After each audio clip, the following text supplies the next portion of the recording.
L'histoire du Titanic a toujours été celle de sa collision avec un iceberg, n'est-ce pas? Mais et si ce n'était pas toute la vérité? Imaginez ceci. Un survivant du Titanic, les larmes aux yeux, affirme avec stupéfaction « L'iceberg n'a pas détruit le navire ». Cette déclaration audacieuse remet en question tout ce que nous savons.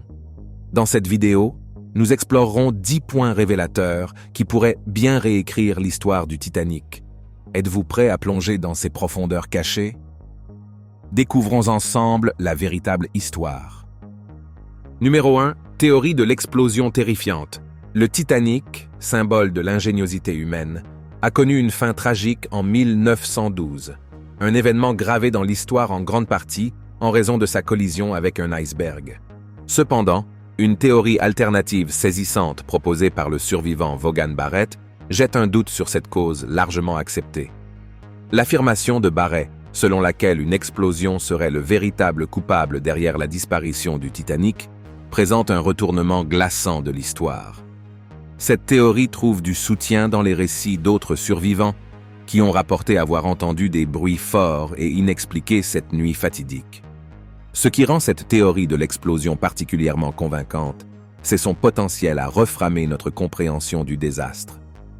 La croyance générale a été que l'impact de l'iceberg a fait couler le Titanic. Cependant, si une explosion s'est produite, cela déplace le focus d'une force externe de la nature vers une défaillance interne potentiellement évitable ou un sabotage. Les implications en sont profondes, car cela suggère que la négligence ou les mesures de sécurité négligées auraient pu jouer un rôle significatif dans la tragédie. Un autre élément qui soutient cette théorie est le fait que le Titanic, malgré sa grandeur, ait rencontré plusieurs problèmes lors de sa construction. Le processus de construction du navire a été ponctué d'accidents et d'incidents, soulevant des questions sur l'intégrité et la sécurité globale du navire. Si une explosion s'est produite, elle pourrait être le résultat de faiblesses structurelles, de machines défectueuses, voire de matériaux mal manipulés à bord. Cette affirmation explosive exige une réexamination des dernières heures du Titanic. Alors que la collision avec l'iceberg reste le récit principal, le témoignage de Barrett et les récits corroborants des survivants introduisent une possibilité terrifiante, que le destin du navire ait été scellé non seulement par une rencontre avec la nature, mais par une défaillance catastrophique de l'intérieur. Une telle révélation approfondit non seulement la tragédie, mais sert également de rappel solennel des conséquences de négliger la sécurité dans la poursuite du luxe et du prestige. Numéro 2. Mystère des victimes disparues. La tragédie du Titanic a laissé de nombreuses questions sans réponse, dont celle concernant le destin de plus d'1 millier de passagers et d'équipages dont les corps n'ont jamais été retrouvés.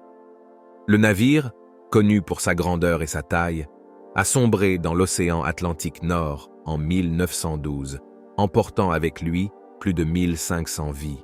Alors qu'environ 340 victimes ont été retrouvées flottant après le naufrage, le mystère des individus restants continue d'intriguer les experts et les historiens.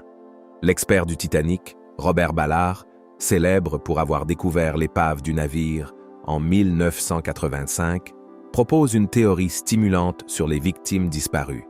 Il suggère que de nombreux corps pourraient encore se trouver à l'intérieur du Titanic, notamment dans l'enceinte de la salle des machines. La salle des machines, un espace robuste et clos, aurait potentiellement pu créer un environnement propice à la préservation des corps. Cette théorie, bien qu'elle ne soit pas confirmée, ouvre une nouvelle perspective sur le lieu de repos final de ceux qui ont disparu. La proposition de Ballard est basée sur la compréhension de la préservation sous-marine. Dans les eaux profondes et froides de l'Atlantique, le manque de lumière et les basses températures ralentissent le processus de décomposition. Cet environnement, associé à la protection offerte par la structure du navire, pourrait signifier que les corps sont relativement bien conservés, même après plus d'1 siècle. La possibilité que le Titanic retienne encore en lui les restes de ceux qui ont péri est un rappel solennel du coût humain de la catastrophe. Cela souligne la tragédie non seulement comme un événement historique, mais aussi comme une catastrophe personnelle pour les familles des disparus. Cette théorie apporte une nouvelle dimension à l'histoire du Titanic, offrant une perspective poignante sur l'une des plus infâmes catastrophes maritimes de l'histoire. Numéro 3. Qualité des rivettes du Titanic. L'enquête du métallurgiste Tim Falk sur la construction du Titanic a mis au jour un défaut critique qui aurait pu accélérer son naufrage tragique. Esseuse recherche portait sur les rivets en fer utilisés pour maintenir ensemble les plaques d'acier du Titanic. Sears Rivets, essentiels pour l'intégrité structurelle du navire, se sont révélés être de qualité inférieure.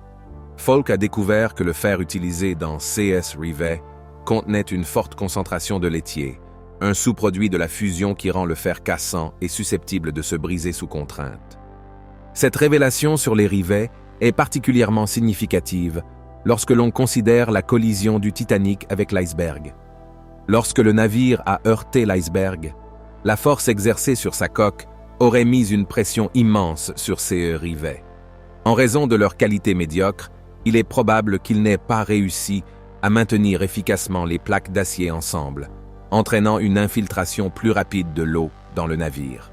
En essence, les rivets de qualité inférieure auraient pu transformer ce qui aurait pu être un incident survivable en une défaillance catastrophique de la coque du navire.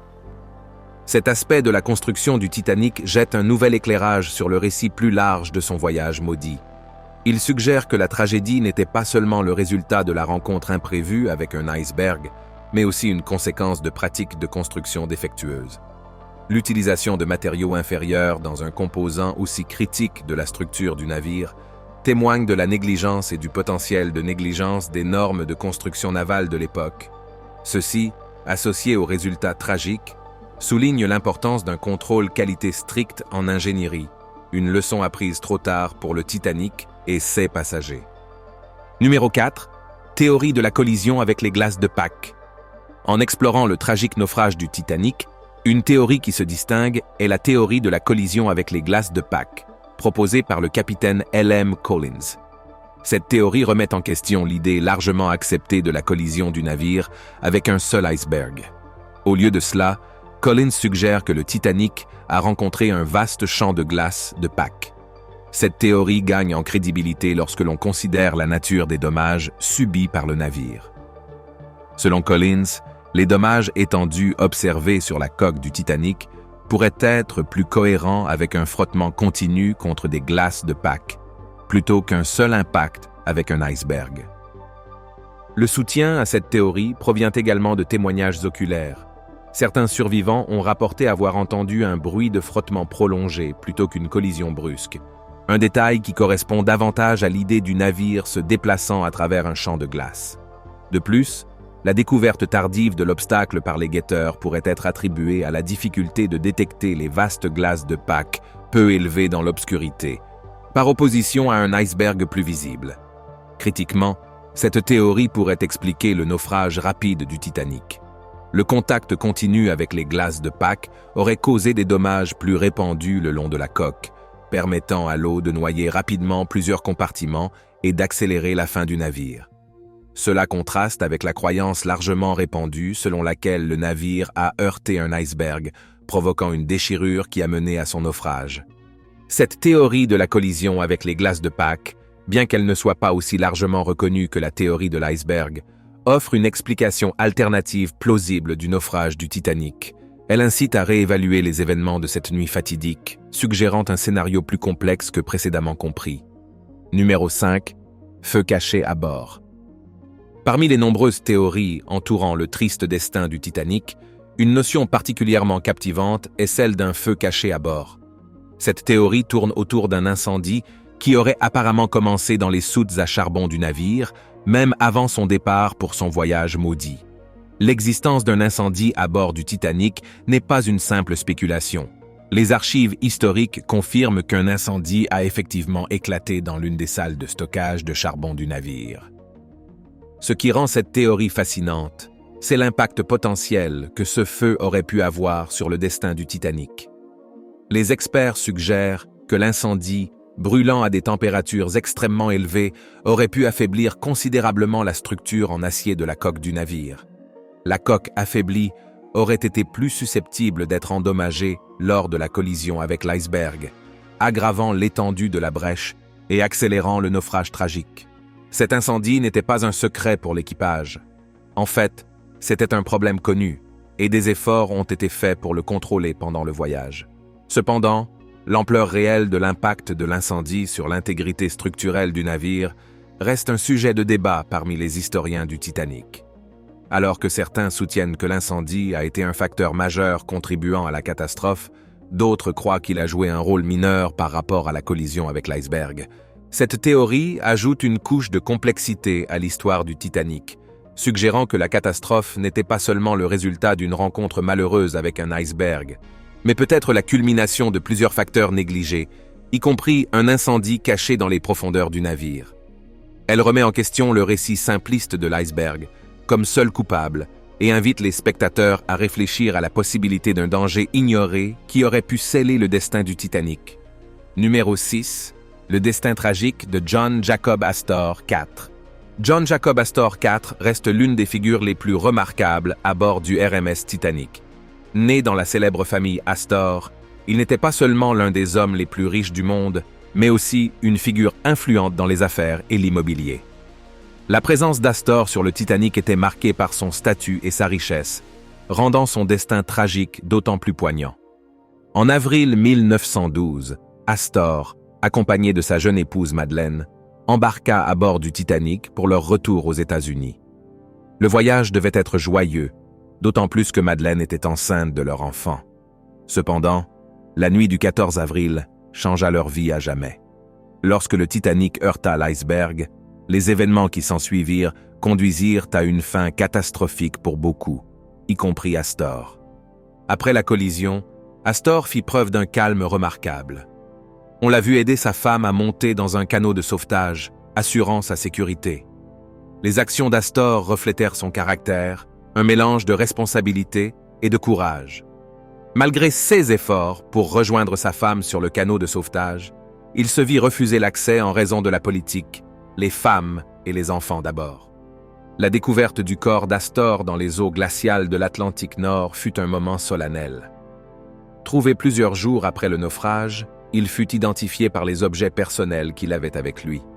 Une montre en or, une bague en diamant et une somme d'argent importante, symbolisant la richesse qu'il possédait de son vivant. La récupération de son corps a apporté une clôture à sa famille, mais a également mis en évidence la nature indiscriminée de la tragédie qui a frappé le Titanic, affectant aussi bien les riches que les pauvres. La mort d'Astor n'est pas seulement un récit de perte, mais aussi un rappel de l'élément humain dans l'histoire du Titanic. Numéro 7. Réplique du Titanic et impact culturel. L'impact du film Titanic de James Cameron sur la culture populaire est profond. Sorti en 1997, ce film a ravivé une fascination mondiale pour l'histoire tragique du RMS Titanic. Plus qu'un simple succès au box-office, il a servi de conduit émotionnel, permettant au public de se connecter avec l'événement historique de manière profondément personnelle. Le succès du film a dépassé le simple divertissement. Il a suscité un intérêt renouvelé pour l'histoire maritime et les récits humains entrelacés avec le voyage malheureux du Titanic. Sa représentation de l'opulence du navire, la réalité crue du désastre et le drame humain à bord ont apporté une nouvelle dimension à la compréhension publique de la tragédie. À la suite du succès du film, il y a eu une vague d'efforts pour recréer l'expérience du Titanic. Le projet le plus notable parmi ceux-ci est celui de l'homme d'affaires australien Clive Palmer, Titanic 2. Cette entreprise vise à construire une réplique quasi exacte du Titanic original, bien que dotée de fonctionnalités de sécurité et de technologies modernes. Le projet, bien qu'il ait connu plusieurs retards, symbolise l'attrait durable et la fascination pour l'histoire du Titanic. Ce n'est pas seulement une entreprise de croisière de luxe, c'est un hommage à la merveille d'ingénierie que représentait le navire original et un rappel des récits humains qui faisaient partie de son voyage. Cette incursion dans la recréation du Titanic reflète notre désir continu de nous connecter avec l'histoire, de comprendre notre passé et peut-être, d'une certaine manière, de trouver la paix avec l'une des tragédies maritimes les plus poignantes de l'histoire humaine. Numéro 8. Le sacrifice héroïque des ingénieurs. Au milieu de la saga tragique du Titanic, l'héroïsme de SS ingénieurs, dirigé par le chef ingénieur Joseph Bell, reste un symbole de courage désintéressé. Ces hommes, profondément engagés dans leurs fonctions, ont joué un rôle crucial lors des dernières heures du navire. Leurs actions, largement éclipsées par l'ampleur de la catastrophe, méritent d'être reconnues pour leur bravoure et leur dévouement. Le chef ingénieur Joseph Bell et son équipe d'ingénieurs étaient les héros méconnus pendant les moments les plus sombres du Titanic. Lorsque l'iceberg a frappé, ces hommes étaient profondément enfouis dans les entrailles du navire, gérant les machines à vapeur qui alimentaient ce navire massif. Sans broncher, ils ont continué à travailler même lorsque le destin du Titanic devenait de plus en plus sombre.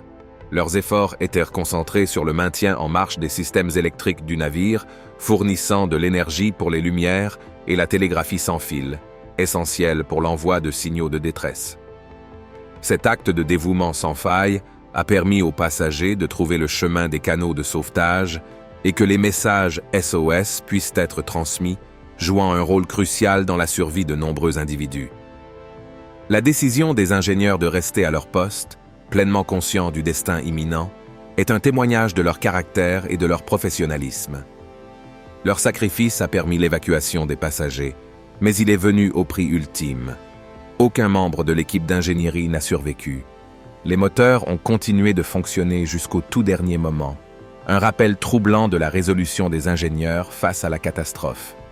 Alors que nous nous souvenons du Titanic, il est crucial de rendre hommage à ces ingénieurs. Leur sacrifice et leur engagement sous une pression inimaginable étaient extraordinaires. Dans les moments les plus sombres, leurs actions ont apporté un éclat d'espoir et d'humanité, un héritage durable de la résilience et du dévouement de l'esprit humain. Numéro 9. Mythe de la momie égyptienne maudite. Parmi les nombreuses histoires entourant le Titanic, un récit particulièrement intrigant est celui d'une momie égyptienne maudite. Cette légende prétend que la momie, connue sous le nom de momie malchanceuse, était à bord du navire maudit, influençant son destin. L'histoire commence avec la découverte de la momie en Égypte et son voyage ultérieur en Europe. La momie, enfermée dans un cercueil orné d'inscriptions mystérieuses, était censée apporter le malheur à ceux qui la possédaient. Elle a changé de main plusieurs fois, chaque propriétaire ayant rapporté une série d'événements malheureux. Ce récit s'entrelace avec la vie du journaliste William Stead. Stead, un passager du Titanic, avait déjà écrit sur la malédiction de la momie. Il était fasciné par le surnaturel et explorait souvent de tels thèmes dans ses écrits.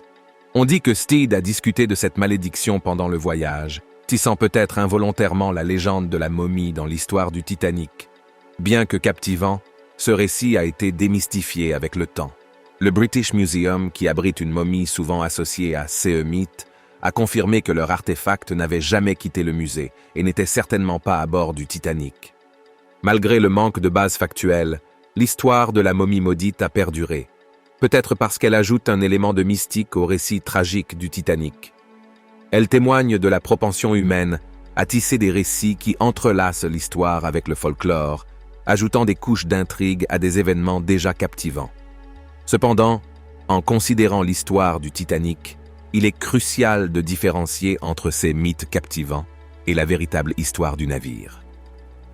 Numéro 10. Décision controversée du capitaine E.J. Smith. Le naufrage tragique du Titanic. Le 14 avril 1912 a laissé une marque profonde dans l'histoire, largement due aux décisions prises par son capitaine, Edward John Smith. Capitaine Smith, marine expérimenté, a fait l'objet de vives critiques après la catastrophe. Au cœur de la controverse se trouvait sa décision de maintenir la vitesse du navire malgré plusieurs avertissements d'iceberg. Cette décision, souvent scrutée, n'était pas inhabituelle pour l'époque, reflétant les pratiques maritimes prédominantes et l'immense confiance placée dans l'ingénierie moderne. Les traversées transatlantiques de l'époque étaient marquées par une course à l'obtention de temps de traversée plus rapides, souvent sous une pression commerciale intense. Ce contexte est essentiel pour comprendre les actions du capitaine Smith. Son adhésion à la vitesse, bien que remise en question aujourd'hui, était conforme aux pratiques standards de l'époque. La croyance en l'insubmersibilité des navires comme le Titanic a également renforcé le sentiment de sécurité. Cependant, le déroulement des événements après la collision révèle un scénario plus complexe. Bien que le capitaine Smith ait tenté de gérer la crise, les témoignages des survivants indiquent des moments d'indécision et de choc apparent. La situation chaotique, exacerbée par le nombre insuffisant de canaux de sauvetage, a rendu une réponse efficace plus difficile. Cette pénurie, un facteur critique dans le nombre élevé de décès de la catastrophe, n'était pas une décision prise par le seul capitaine Smith, mais une lacune dans la conception du navire approuvée par les organismes de réglementation de l'époque. De plus, l'expérience et la réputation du capitaine Smith avant le voyage inaugural du Titanic étaient exemplaires. Sa carrière avait été distinguée sans incident antérieur, ce qui suggère que ses décisions à bord du Titanic n'étaient pas le fruit de la négligence ou de l'incompétence, mais plutôt un alignement tragique de circonstances et le respect des normes maritimes de l'époque. En réévaluant le rôle du capitaine Smith, il devient évident que la catastrophe du Titanic n'était pas le résultat des actions d'un seul individu. C'était un jeu complexe de facteurs, comprenant une confiance excessive dans la technologie, des lacunes réglementaires et une série de décisions et de circonstances malheureuses. Cette perspective plus large éclaire la tragédie d'une manière qui va au-delà de l'attribution de la seule responsabilité au capitaine Smith, reconnaissant la nature multifacette des catastrophes maritimes et les changements dans les pratiques de sécurité qu'elles entraînent souvent. Merci d'avoir regardé, et tant que vous êtes toujours là, assurez-vous de cliquer sur la vidéo à l'écran pour plus de vidéos stupéfiantes. Je vous y retrouverai.